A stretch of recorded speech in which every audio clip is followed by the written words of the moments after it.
Então vamos tratar hoje, galera. Vamos falar um pouco sobre as zonas costeiras brasileiras, tá? A costa do Brasil, ela é segmentada do ponto de vista didático, né? Ela foi separada porque, obviamente, ela reflete condições naturais diferentes e a costa como um todo, né? Nesses compartimentos, esses compartimentos apresentam condições tanto de clima, de relevo, quanto de sedimentação e características geológicas distintas, tá? Essa costa ela tem grande parte dela moldada durante o Quaternário, moldada então durante os últimos 2 milhões e 500 mil anos, ok? E por isso a gente sempre associa a dinâmica dessas zonas costeiras, né, e a morfodinâmica, né, a esse período de tempo mais recente, ok? Então não tem como dissociar e não falar de zonas costeiras sem falar do quaternário, principalmente relacionado às variações do nível do mar, tá? Porque o que é mais contundente em termos de desenho da costa são as variações do nível do mar, okay? Como processo mais forte, de maior influência. Então, só para a gente se situar no tempo, a gente está falando então de uma gênese, uma morfogênese que tem influência maior nesse intervalozinho de tempo e, obviamente, durante o Holoceno, né, é que a gente tem o delineamento da costa como hoje nós a vemos, né, como hoje ela se delineia. Bom, nesse sentido, então, existe um.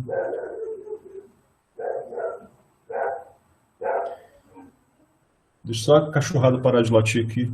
Isso aqui fica. Para. Então, em termos gerais, a costa é dividida, né, numa porção norte, nordeste, leste, sudeste e sul, tá? Elas possuem características distintas dependendo da latitude no planeta. Essa latitude vai influenciar tanto nas condições climáticas, tá bom? Quanto nas condições de maré. Então, na costa norte, nós temos a influência de macromarés, né, aquelas marés com amplitude, com variações superiores a 4 metros. Na costa nordeste e leste, mesomarés. E na costa sudeste e sul, micromarés, tá? Então, variações inferiores a 2 metros. Da mesma forma, nós temos a influência de duas grandes correntes que se dissipam a partir aqui do Rio Grande do Norte. Nós possuímos um grande ciclo de correntes oceânicas aqui no Atlântico Sul, que possui um giro anti-horário, tá? Que é a corrente sul equatorial do Atlântico. Quando ela atinge essa altura aqui do nosso litoral, ela se dissipa a uma corrente para norte, corrente norte brasileira, e a corrente do Brasil, que segue para sul. Então, isso também vai ter uma influência considerável. A questão dos ventos, né, os alísios de nordeste, que são ventos constantes, que sopram nesse sentido, nordeste, sudoeste, vão influenciar muito também na conformação das feições morfológicas e a sedimentação na nossa costa, principalmente nesse setor nordeste aqui, tá? Lembrando que as massas de vento de alta pressão no Atlântico Sul, elas têm um sentido de movimentação que é horário. Então, os ventos que predominam aqui nessas regiões são sudoeste, perdão, tá?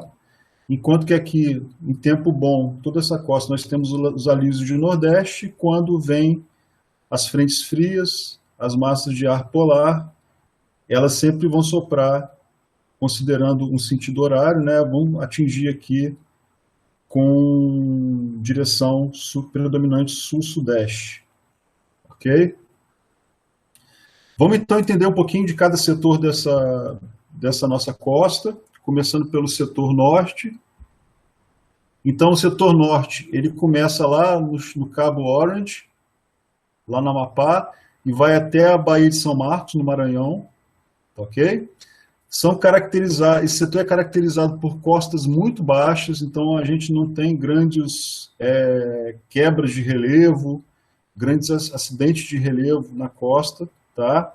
Com extensas planícies de lama. Como são macromarés, nós temos então a variação de maré grande e as águas marinhas, então elas conseguem penetrar bastante no continente em função dessas macromarés, né? Então existe lá extensas, no que nós estudamos como planícies de marés, extensas planícies de marés, tá? Com algumas intercalações de cordões arenosos, chamados de chenier. O que são esses cordões arenosos? Esses cordões são, na verdade, cordões praiais, mas formados principalmente a grande acumulação de material grosso, cascalhos e areias, são oriundos de eventos de tempestade, tá? Então, os eventos de tempestade são os principais contribuintes para a estruturação desses cordões arenosos e para a deposição de sedimentos mais grossos, areias e cascalhos, formando o que a gente chama de chenier. Os chenier são, então, esses cordões praiais isolados nessas planícies lamosas, são características dessa zona. Nós temos o Golfo Amazônico, que é um complexo deltaico-estuarino, que pega essa região toda aqui central da costa norte.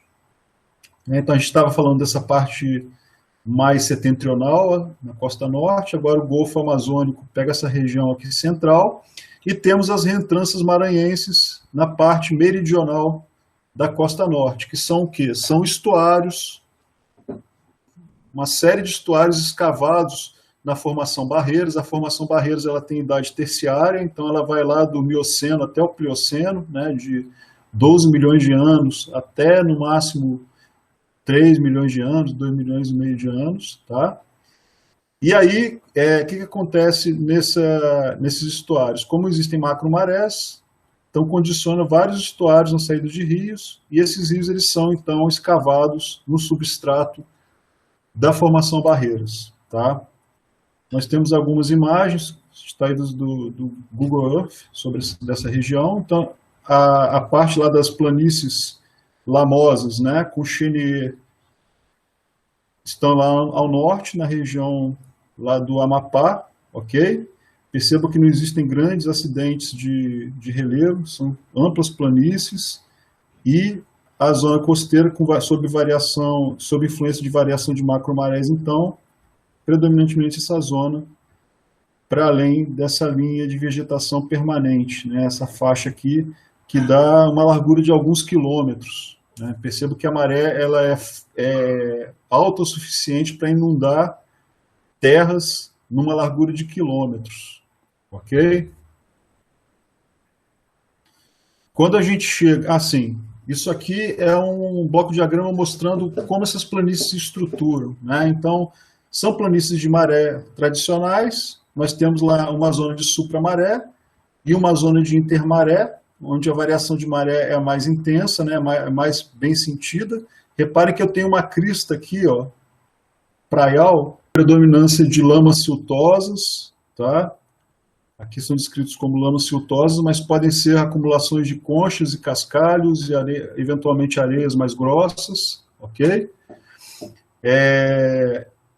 Essa crista, ela protege uma região aqui na retaguarda, numa zona de supramaré, que está caracterizada aqui como um pântano salgado, certo? Por que isso acontece? Essa crista ela pode ser ultrapassada por marés de cisígia e eventos de tempestade, alaga essa região, depois essa região por evaporação vai secando. Obviamente isso aqui é um exemplo de uma zona específica, né, em que a gente tem evaporação mais intensa, e aí pode formar uma região mais salobra, certo? Com águas saturadas em sais. Em condições normais, a maré ela vem até essa crista praial, essa crista de chenier, certo?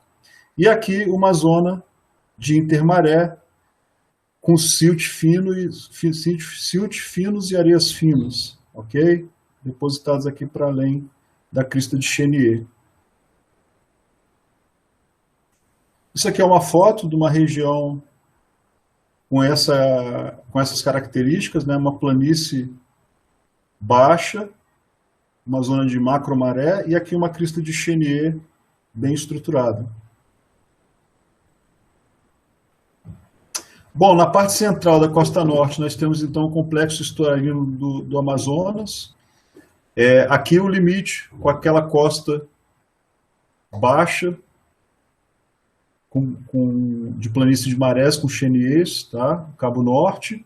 E repare o seguinte, ó, tem uma plataforma ampla aqui à frente do Amazonas e na figura ainda é possível ver uma construção para além da plataforma continental. Estou passando aqui o cursor, a gente percebe uma feição na forma de um leque, tá? Essa feição ela vai bem até aqui à frente, até a planície abissal, tem algumas ramificações, ó, são vários canais ramificados. Aqui um canal principal, se a gente seguir, está meio apagadinho, mas esse canal ele vem até próximo ao rio Amazonas, tá? Isso aqui é chamado de Cone do Amazonas, é uma feição submarina super importante na costa norte, tá? Para além da costa norte, né? Já está indo lá no talude, na elevação continental e no fundo oceânico, mas é uma feição que tem relação com o rio Amazonas, principalmente em períodos em que o nível de base de erosão estava mais baixo, tá? Formando esse grande cone. Então, é uma feição de dimensões consideráveis associadas a essa região. E aqui uma plataforma larga, com ampla sedimentação, sob influência do Amazonas. E no sul da costa norte, nós temos as reentrâncias maranhenses. Então, repare o seguinte, ó, toda essa baixada ela está estruturada sobre sedimentos terciários do Barreiras. Tá? Esses sedimentos, para lembrar a vocês, eu não sei se eu comentei anteriormente, mas esses sedimentos vêm até aqui, no Amapá e no Pará, tá ok? Mas aqui, em função das macromarés e da posição no continente, na posição latitudinal, né, em relação da costa em relação à latitude, as marés conseguiram então esculpir um relevo que afoga os vales, tá? E forma essa série de concavidades profundas que são chamadas de reentrâncias maranhenses, ok? Então, são características marcantes dessa parte norte da nossa costa. Então, só para relembrar, o que a gente tem de características na parte norte, né? Macromarés, as principais. Nós temos um clima úmido, tropical, certo? Com muitas chuvas, que influencia bastante nos regimes de sedimentação aqui no Amazonas, tá? Uma plataforma ampla, larga, certo? Muitos manguezais, ok? Então, como temos amplas planícies de marés, mesmo aqui nas reentrâncias, né, nós temos a influência de macromarés, nós temos estabelecimentos de muitos manguezais nessa zona. E aí a gente vai para a costa nordeste, perdão. Na costa nordeste, ela está situada, né, delimitada entre a Baía de São Marcos, no Maranhão, ok? E a Baía de Todos os Santos, aqui na Bahia. Digo aqui porque eu moro na Bahia, né? É uma costa que também está estruturada sobre os sedimentos do Barreiras, certo? Só que, ao contrário, aqui já é uma zona de mesomarés, tá ok?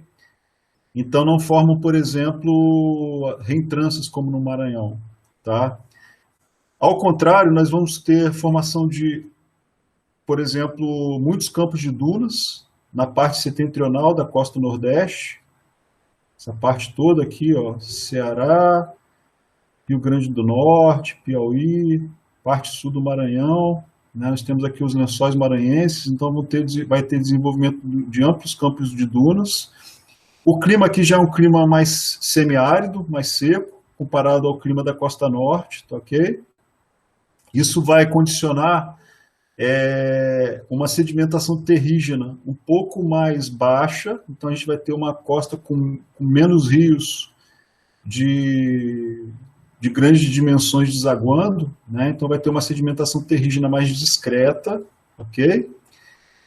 Vamos ter desenvolvimento já de sistemas laguna-barreira, vou falar um pouquinho mais sobre esse tipo de feição costeira, tá?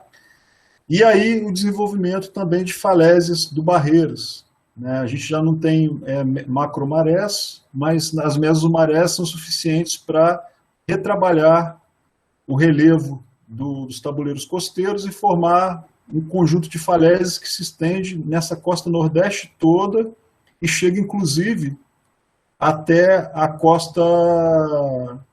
chamada costa leste.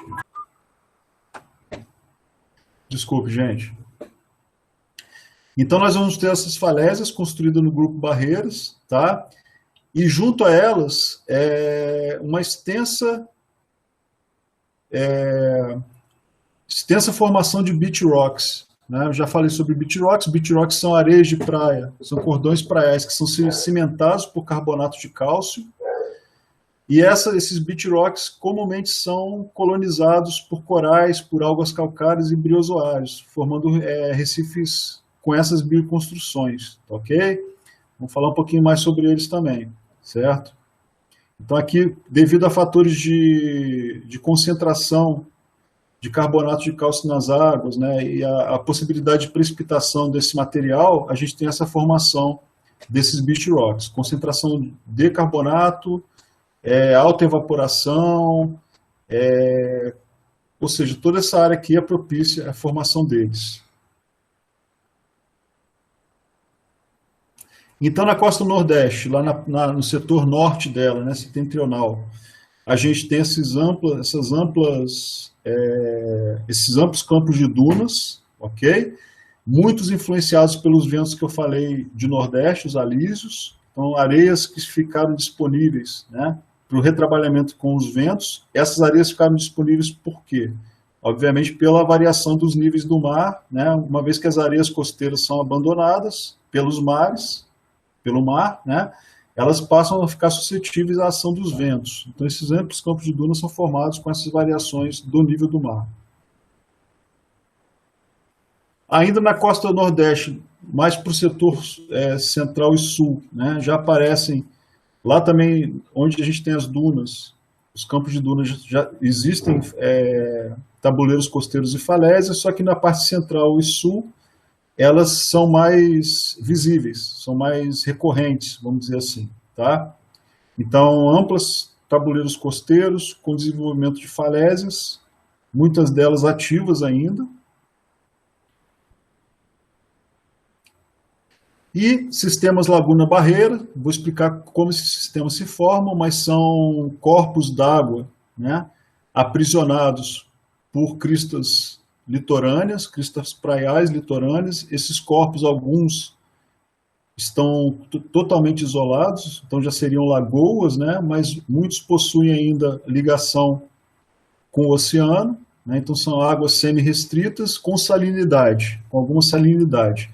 Aqui a gente consegue ver alguns leques de arrombamento. Estão percebendo aqui, ó, em eventos de tempestade, né, em marés de Cisígia e marés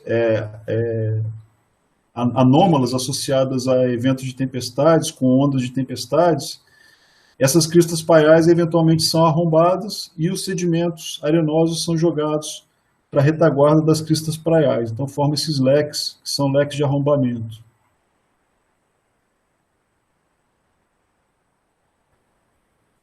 E ainda aqui na costa nordeste, como eu falei, as franjas de beach rocks, a maior parte delas já colonizadas por corais e algas calcárias, formando essas construções já nas zonas de shore face, ok?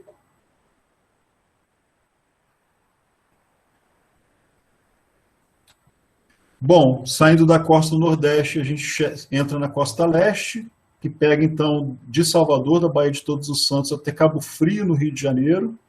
Os tabuleiros costeiros e as falésias com linhas de beach rocks, elas persistem até uma altura dessa costa, tá? Mais especificamente até próximo ali de Vitória. Nós ainda temos essa conformação de costa aqui no sul da Bahia, todo, Porto Seguro para baixo, até a região lá de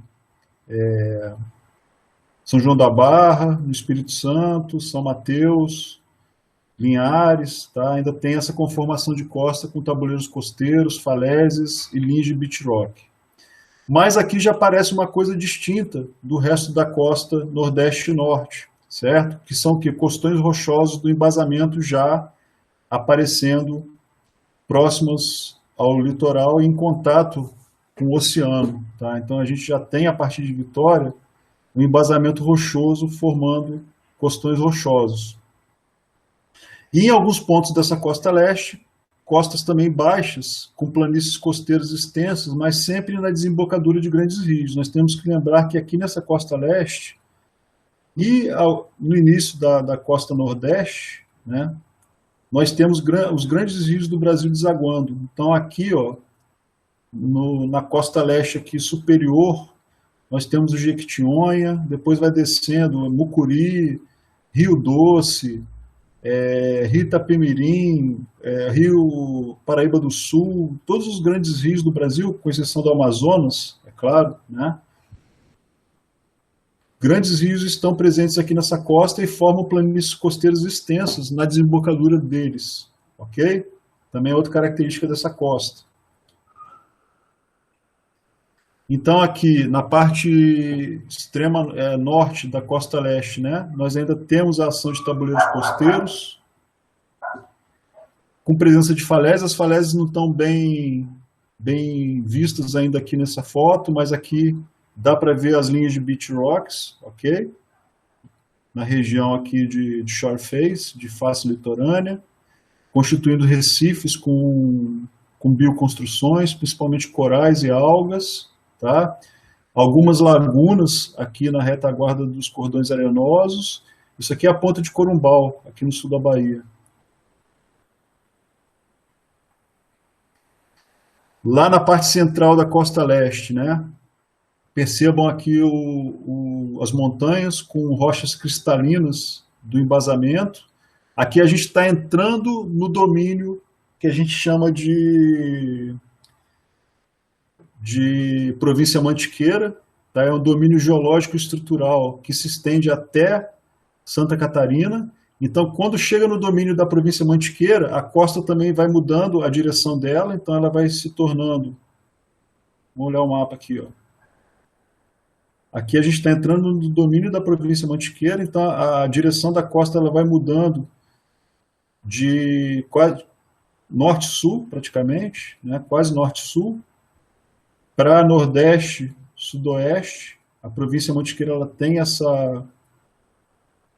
essa estruturação, né? Nordeste, sudoeste. Ela pega toda essa região aqui, ó, vem até aqui em Santa Catarina, ok? Então aqui na parte sul da costa leste está começando a província Mantiqueira através da faixa Araçuaí. Então um conjunto de rochas que tem relação com uma orogenia neoproterozoica, com uma formação de montanhas lá no final do neoproterozoico, ok?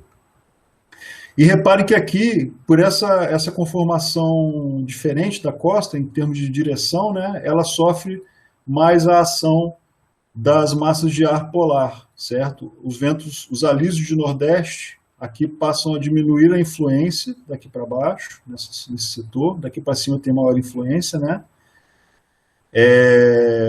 Mas eles sopram com uma intensidade menor, e aí nós temos a ação desses ventos quando entram massas de ar frio mais fortes, de sul-sudoeste aqui, até sul-sudeste aqui, nesse setor.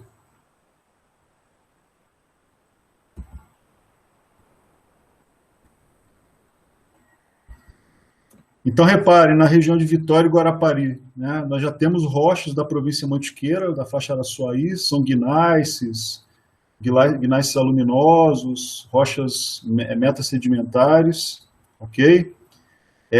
Alguma planície costeira formada, né, nós temos alguns rios que desaguam aqui, e também partes delas estruturadas sob sedimentos do Barreiras, formação em alguns setores de falésias. Ainda persistem algumas falésias, mas elas já vão acabando nesse setor do litoral.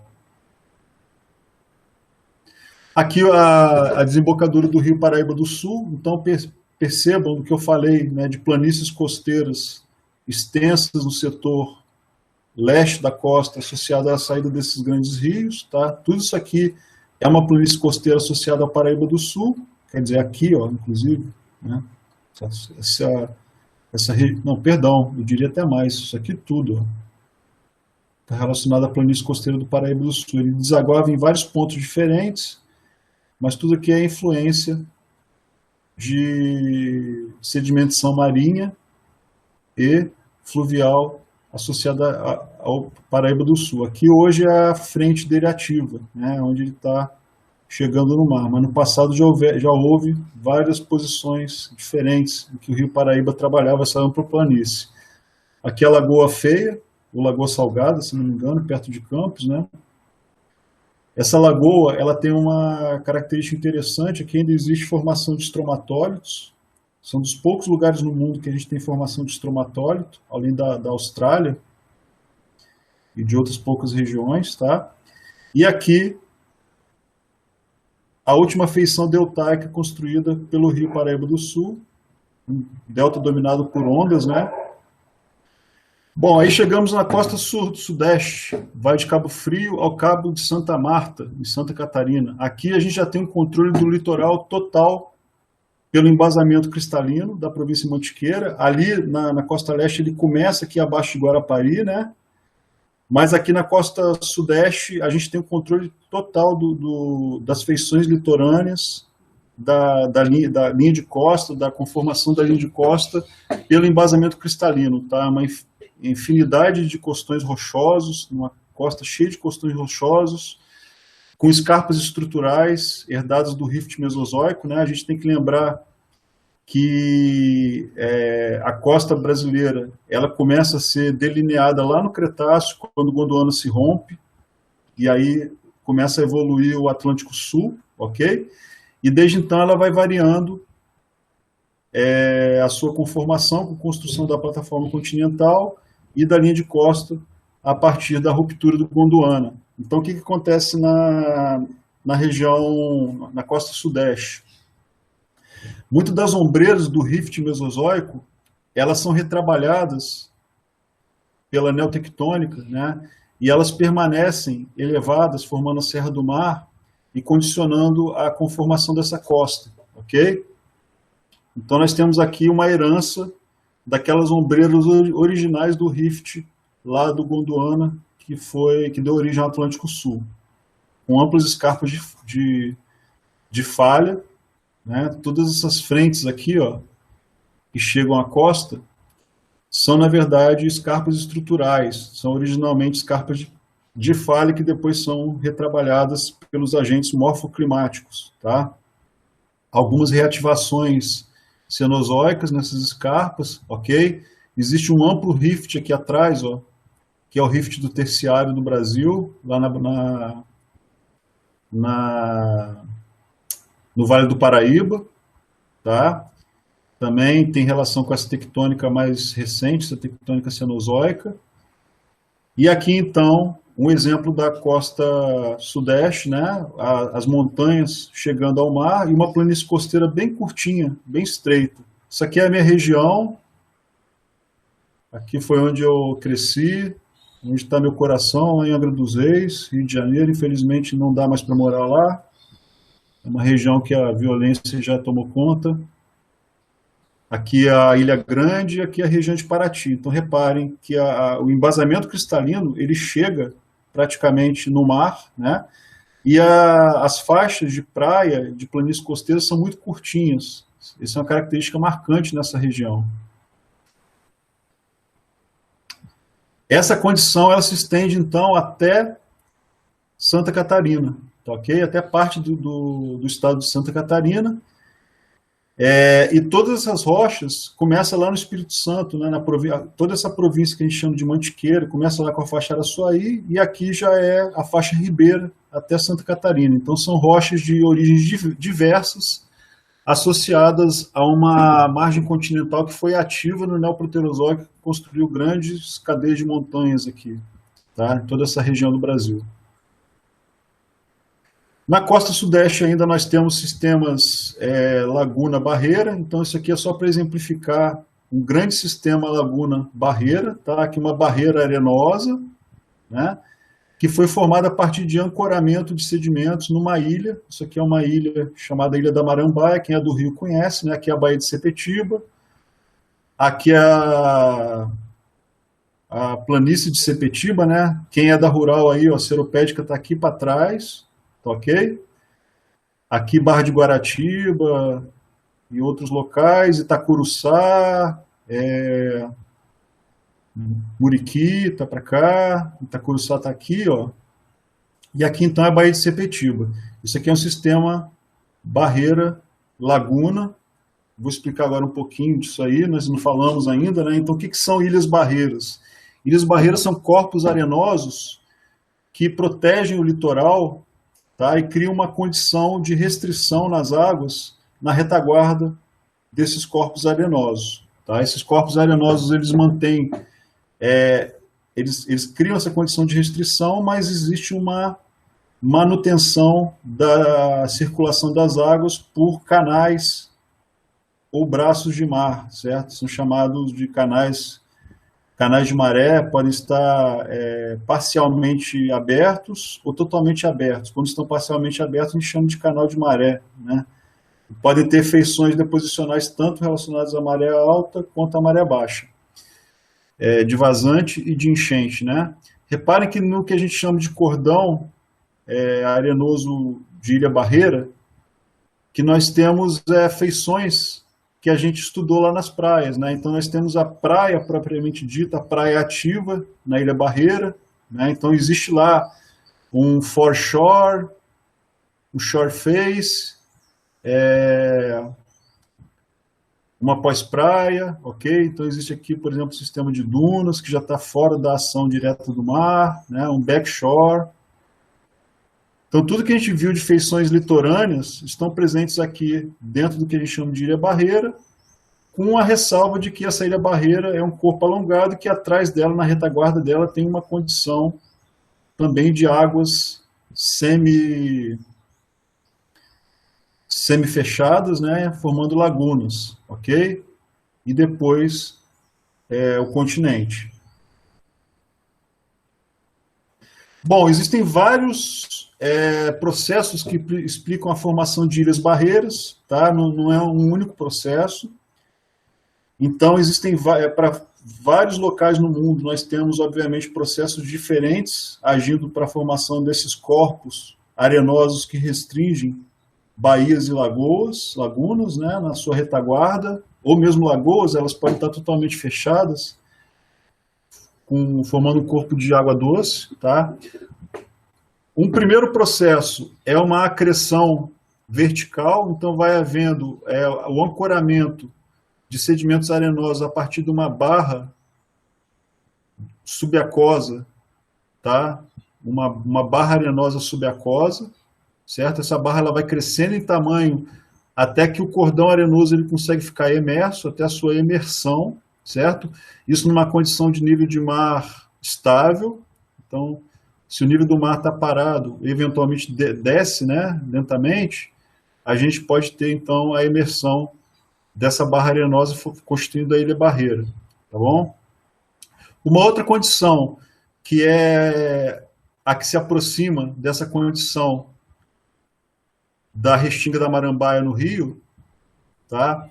Essa segunda condição, que é a formação do esporão arenoso, tá? Como é que esse esporão arenoso se forma?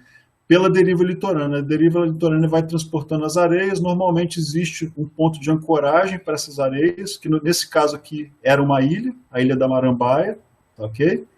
Então as areias vão ficando ancoradas nesse ponto e vão emergindo, vão formando esse cordão arenoso emerso. Eventualmente algum ponto dessa barreira pode se romper e formar esse canal de maré com leques de maré dos dois lados, tá? No cordão da Marambaia, da Restinga da Marambaia, existe uma porção aqui que está quase se rompendo, ou já deve ter se rompido. Eu estive lá já tem bastante tempo, estava prestes a se romper, é bem possível que isso já tenha se rompido, ok?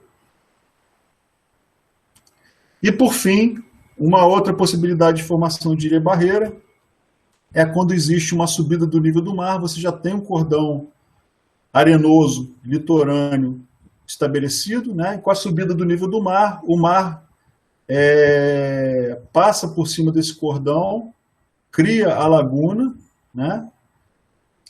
Vai criando um empilhamento sedimentar aqui, e depois que ele fica estável, a ilha barreira está lá estabelecido, né? Então, na ocasião do nível do mar em ascensão, né, transgredindo, conseguir ultrapassar um cordão litorâneo, praial, ativo, conseguindo transpassar ele e formar uma condição de restrição por trás desse cordão litorâneo com um corpo d'água, certo? A gente vai ter, então, o estabelecimento de uma ilha barreira. Então, são três possibilidades diferentes, né? E a gente pode ter também a associação dessas possibilidades, ok? Na formação desse tipo de feição.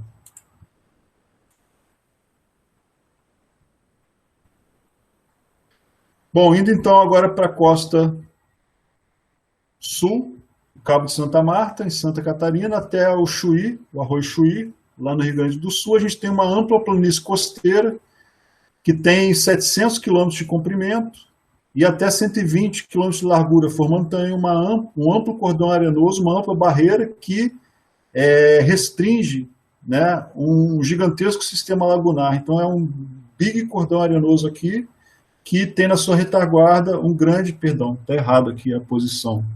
Deixa eu mudar essa setinha, ela está aqui embaixo.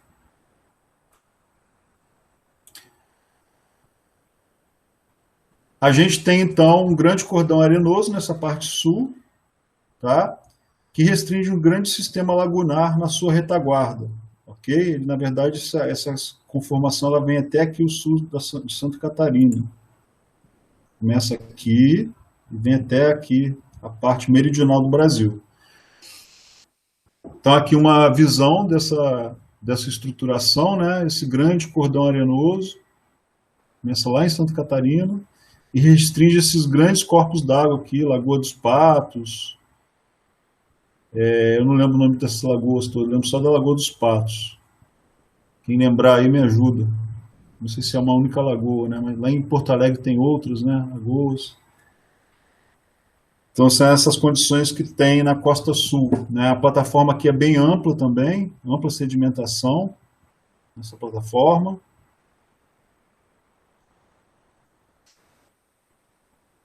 E já a costa sudeste e sul, a gente está num sistema de micromarés, tá? Já não são macromarés, aqui na costa leste mesomarés e aqui micromarés. Então, variações de no máximo 2 metros de altura nas marés. Bom, toda essa conformação de costa, ela foi retrabalhada, então, como eu falei, ao longo do Quaternário, certo? Então, nós temos alguns indícios que foram levantados no Rio Grande do Sul, por exemplo, que podem ser extrapolados para o resto do Brasil, tá? Nós temos um primeiro grande indício de variação do nível do mar. Quando a gente fala indício, é o seguinte, gente, como é que a gente consegue delinear o quanto que essas costas se movimentaram, principalmente durante o Quaternário, tá? A gente tem feições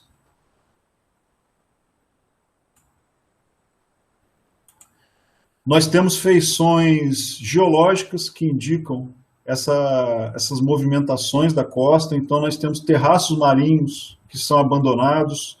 Nós temos terraços de erosão também, que significa que o mar já esteve numa determinada posição, erodiu e depois abandonou, certo? Nós temos beach rocks, que indicam antigas linhas de costa. Temos informações, por exemplo, paleontológicas e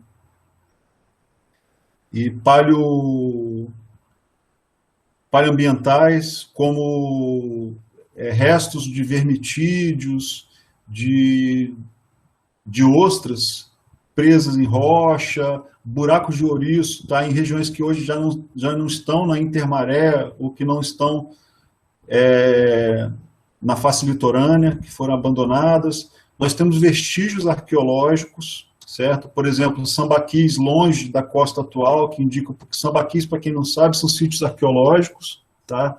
São acumulações de restos de organismos marinhos, de mexilhões, ostras, que os povos pré-históricos coletavam, né? Os povos pré-históricos, eles são predominantemente caçadores e coletores, então muitos deles se movimentavam ao longo do litoral e eles não praticavam agricultura, né? Não eram sedentários, eles eram nômades, então eles ficavam numa determinada região, pescando, coletando esses mariscos, e aí eles iam acumulando, naqueles sítios eles iam acumulando esses restos, né? Restos de conchas, restos de pescados. Os sambaquis podem ser comparados a verdadeiras lixeiras, assim, no bom sentido, né? Que quer dizer que são resíduos de assentamentos humanos. E aí, por algum tempo residindo numa determinada localidade, o que acontecia é que aquela população exauria temporariamente os recursos daquela localidade, né? E aí eles migravam para outra localidade. Depois de passados alguns anos, 2, 3 anos, eles voltavam a essa localidade, aqueles recursos tinham sido regenerados, então eles podiam novamente coletar, pescar, né? Voltavam a jogar o material naqueles sítios, e esses sítios iam se acumulando. Então, sambaquis hoje, quando a gente olha em mapas, são feições circulares de acumulação de conchas, tá? Muitas conchas. E ali também eles acabavam usando aqueles locais como um sítio para enterrar seus mortos, né? Deixavam muitos artefatos, então são depósitos formados pelo homem, né? De origem antrópica, que hoje se denotam como sítios arqueológicos, ok? E que podem servir também para indicar antigas posições do nível do mar. Então a gente tem indícios arqueológicos que mostram isso, ok? Tem um trabalho muito interessante de um professor da Unesp, que é até pai de um conhecido meu aqui da Bahia, de um amigo meu, do Cauê. Ele é oceanógrafo e ele trabalha com paleontologia. Ele começou a mapear no Rio Grande do Sul paleotocas da megafauna pleistocênica, né? Alguns animais que faziam tocas, escavavam tocas, ele começou a mapear essas tocas. Hoje essas tocas estão inundadas, estão abaixo do nível do mar, né? Mas no passado elas estavam em terras emersas, entendeu? Ele começou a fazer um trabalho de mapeamento dessas tocas na plataforma marinha lá do Rio Grande do Sul. E começou a descobrir um monte de toca de bicho, de preguiça gigante, de animais que cavavam, né, tocas. Preguiça eu acho que não, mas tatus, né, coisas assim. Então ele trabalha com paleotocas como indicadores de paleoníveis do mar, certo? Então a gente tem uma série de indicadores que mostram como o nível do mar esteve no passado, indicadores diretos e indiretos, né? E junto com esses indicadores, nós temos as datações radiométricas. Então não basta só você indicar onde o mar esteve em um determinado momento, você tem que datar, certo? Então existem datações usando carbono 14 para restos orgânicos, né? Para conchas calcárias, conchas calcíticas, é possível fazer, por exemplo, datação urânio-chumbo, né, e determinar idades com base nisso. Okay? Não sei se para idades tão recentes seria possível, eu acredito que não, porque a meia-vida do urânio-chumbo é muito longa. Tá? Mas nós temos as datações de carbono, de radiocarbono, que são possíveis. Ok? Então é necessário também haver a datação junto com esses indícios das linhas de costa. E aí o que se tem, de informações que vêm lá do Rio Grande do Sul, algumas que podem ser extrapoladas para outras partes do país. Nós temos em 120 mil anos um nível do mar que estava 8 metros acima do atual, tá? Mais ou menos 2 metros, então, dependendo da região, ele podia estar a 10 metros ou a 6, né? Existe uma incerteza em torno desses 8 metros. Na média, 8 metros, entre 6 e 10 metros, ok? Isso é um indício bem forte, que a gente tem registro em várias partes do país. Outro indício bem forte é em 17 mil anos. Aqui a gente está no pico da glaciação, da última glaciação pleistocênica, tá? E aí, percebam que o mar estava 120 metros abaixo do atual. Então, essa depressão profunda aqui nesse gráfico, né? 17.500 anos, o mar atinge um nível em que expõe praticamente toda a plataforma brasileira, tá? 120 metros abaixo do atual, E aí a gente entra no Holoceno. No Holoceno nós temos vários outros picos. Essa curva aqui de baixo, ó, ela foi extraída de um livro, do livro Quaternário do Brasil. Tá? Eu vou deixar esse livro disponível lá na pasta da turma.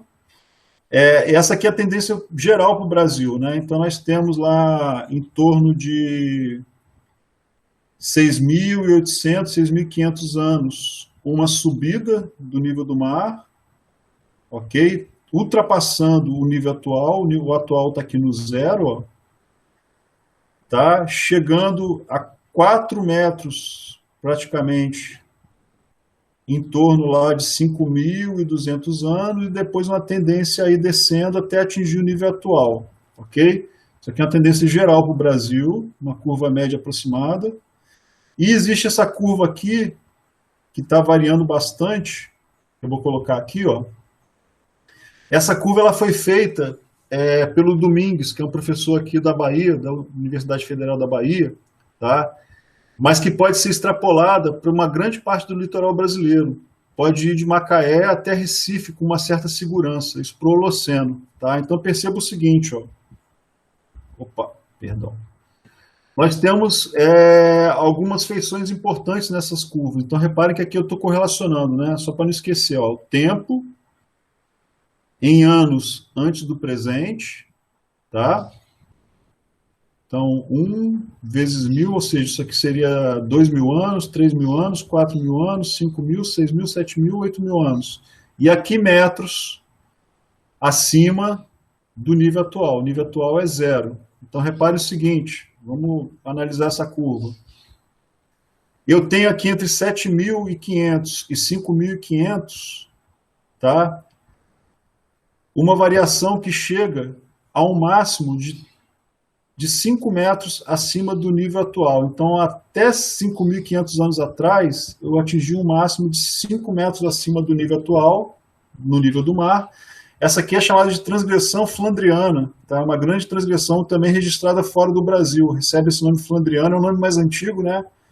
Lá no hemisfério norte, tá? Na Louisiana, se não estou enganado, na parte lá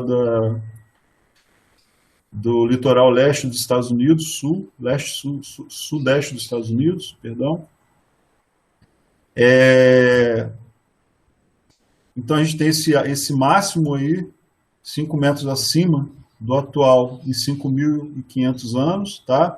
Em 3.500 anos, nós temos um rebaixamento do nível do mar, chega lá a 1,5 a 2 metros abaixo do nível atual, tá? Depois, novamente, uma elevação, em torno de 3.000 anos, 3.500 até 2.700, 800. Em 2.800, nova descida. Tá? Essa aqui não há, pelo menos até onde eu procurei, de literatura não se fala do nível que ela atingiu. Talvez não existam evidências físicas tão fortes, né? E quando chega aqui, por volta de 2.000 anos, 2.100, 2.200, uma nova subida e depois o mar vai caminhando para atingir o nível atual. Tá? 2.000 anos antes do presente, então ele teve um pouquinho mais acima, em torno de 2 metros, 2 metros, né, praticamente acima, depois ele foi baixando até o nível atual. Então essas variações todas no nível do mar, elas trabalharam a costa, né? Criaram uma série de feições na costa que ainda estão preservadas. Só para vocês terem uma ideia dessas evidências que a gente tem das variações do nível do mar. Tá? Isso aqui são linhas de beach rocks, que eu salientei com essas cores, mapeadas aqui no sul do estado, da Bahia. Ok? Então, cada linha de beach rock dessa representa o quê? Uma condição de face de antepraia e face litorânea, naquela interface antepraia e face litorânea, né? Então, quer dizer que a linha de costa, num determinado momento, estava próximo a essas feições aqui, esses cordões praiais que hoje formam beach rocks, tá? Todos esses beach rocks, atualmente, eles estão colonizados, muitos deles colonizados por algas, por corais, briozoários, tá? Mas principalmente corais, e quando a profundidade é suficiente, né, ou quando a turbidez da água não é tão alta, e hipoalgas calcárias, ok? Aqui na maré baixa, uma exposição de beach rocks, tá? Então, eventualmente, algum desses cordões de beach rocks, durante as marés baixas de Cisígia, eles podem emergir, eles podem ser expostos, né? E aí, percebam que eles têm a superfície plana, né? Devido à intensa erosão marinha, ok? Formam várias poças por onde crescem e colonizam lá os bentos marinhos. Nessas partes que tem maior ação de ondas, é difícil fixar alguma bioconstrução, tá? Tem alguns bem ainda pouco desenvolvidos, né? Elas se desenvolvem mais dentro das poças, os corais principalmente se desenvolvem dentro das poças, ou nas porções de retaguarda, ou aqui em direção a mar aberto. Aqui, gente, é uma feição erosiva, tá? É uma planície de erosão, um substrato erodido pelo mar atual, certo? Isso não é fóssil, isso não é antigo. Então, não marcaria uma linha de costa pretérita, mas é só para demonstrar o seguinte: esse tipo de feição pode ser encontrado hoje já em locais bem distantes do mar, ou, em alguns casos, elas podem estar submersas, mas indicam em um determinado momento uma zona de intermaré em que a erosão marinha estava ativa. Tá? Isso aqui são crostas ferruginosas da formação Barreiras, lá perto de Santa Cruz, no Espírito Santo, lá perto de Coqueiral de Aracruz. Tá? É na Praia Grande, isso, perto da Praia Grande. Então, o que acontece? A formação Barreiras é uma formação sedimentar, mas ela tem algumas porções que são rochosas, que foram cimentadas, nesse caso, por hidróxido de ferro. Né? E quando vem a erosão marinha, essas porções são mais resistentes e o material mais friável ele é retirado. Então, isso aqui seria uma planície de erosão, né? Uma pequena planície de erosão, só para exemplificar para vocês o que é uma feição dessa que pode indicar uma antiga linha de costa. Pode estar muito mais para o interior ou pode estar submersa. Aqui são areias costeiras, areias litorâneas. Reparem aqui a cor branquinha delas, são areias que possuem uma seleção moderada, boa. Eu conheço esses locais aqui, eu estive nesses locais, né? Então, assim, a princípio a foto não indicaria nada, mas eu quero dizer só o seguinte: são areias tipicamente litorâneas, certo? Só que isso aqui é uma ilha que está no interior do estuário do rio Buranhém, tá? Ou seja, uma região que o litoral já esteve no passado e que abandonou. Hoje está sob influência muito maior do rio, né? E ainda sob influência de marés. Ela consegue sofrer influência de marés, mas não mais de ondas. Né? E são areias cujas características texturais, principalmente, né, denotam que são areias litorâneas, tá? De cordões litorâneos, cordões praias litorâneos. Bom, e como eu falei antes, algumas evidências arqueológicas, né, podem estar associadas a sítios de sambaquis. Né? Nós temos lá na planície costeira do litoral sul de São Paulo, em Cananéia, Iguape, aquelas planícies são bem extensas, né? Tem uma série de marismas, de manguezais, e temos vários sítios, aqui, ó, tipo 2, tipo 4, tipo 1, tipo 3, todos esses indicadores aqui são de sambaquis, esses montículos, certo? E a ideia é a seguinte: os que estão mais longe da posição atual do oceano, né, do nível do mar, são quilômetros de distância, tá? Eles são mais antigos, e os que estão mais próximos são mais recentes. Há uma discussão em torno disso, mas a ideia principal é essa, né? O que a gente assume? Que as populações coletoras,